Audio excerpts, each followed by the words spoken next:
Hello friends, வணக்கம். இது நம்ம ஞாயிற்றுக்கிழமை போகிற நம்ம கடையில் இருக்க வீடியோஸ் தான். இந்த வாரம் என்ன மீன் எடுத்துக்கணும்னு பார்த்தீங்கன்னா, இது வந்து ஆற்று வாழை, கடல் வாழை, ஆற்று வாழை சூப்பராக இருந்தது. இது வந்து கெண்டை மீன். பெரிய கெண்டை கிடைக்கல, இந்த வாரம் ரொம்ப சின்ன சின்ன கெண்டையாக தான் இருந்தது மார்க்கெட்லேயே. ஸோ அதுவும் வச்சுருக்கோம் நாங்கள். அதுக்கப்புறம் பார்த்திங்கன்னா கோலா, எப்பயுமே கோலா மார்க்கெட்டில் தான் நம்ம கடையிலேயே இருக்கும். ஏன்னா கடல் மீன் ரொம்ப ரேராக தான் வருது. அதனால் எந்த கடல் மீன் வந்தாலும் மேக்ஸிமம் நான் கடையில் வாங்கி வச்சுடுவேன். அதுக்கப்புறம் இது பார்த்திங்கன்னா கடல் ஐரன்னு சொன்னாங்க. ரொம்ப ஃப்ரெஷ்ஷாக இருந்துச்சு மீன். ரொம்ப விலையும் கம்மி தான். இது பார்த்திங்கன்னா ரொம்ப சின்ன சின்னதாக, இது 65 போட சூப்பராக இருக்கும். நம்ம உள்ளங்கையிலேயே ரொம்ப குட்டியாக தெரியுது பாருங்கள். இதுக்கப்புறம் வந்து ப்ரான்ஸ் எடுத்துருந்தோம். எப்போயுமே நம்ம கடையில் வந்து ப்ரான்ஸ் இருக்கும். ஃபஸ்ட்டு சேல் ஆகுது ப்ரான்ஸு. இந்த ப்ரான்ஸ் தான் அதிகமாக சேல் ஆகும் நம்ம கடையில்.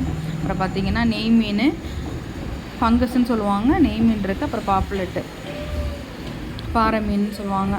அடுத்த வாரம் பார்க்கலாம். பாய்.